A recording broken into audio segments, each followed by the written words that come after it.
Bristol Community College, Mathematics with Dan Avedikian, Math 011, Arithmetic, Section 3.5, Problem 3. This is Section 3.5, Problem 3.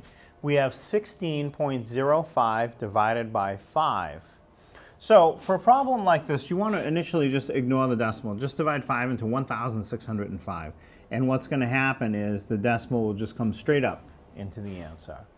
So 5 divides into 1. 1's not big enough. It won't go. So go to the next digit. 5 divides into 16. That'll go.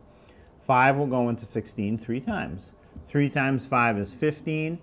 Subtract 16 minus 15, you get 1. Look at the next digit over to the right. It's a 0. Bring it down next to the one we just had. 5 divides into 10 twice, evenly. So 2 times 5 is 10. 10 minus 10 is 0. Bring down the last digit next to the 0, which is a 5. So 5 will divide into 5 just once. And 5 times 1 is 5. Your remainder is 0. And it goes in 3.21 times.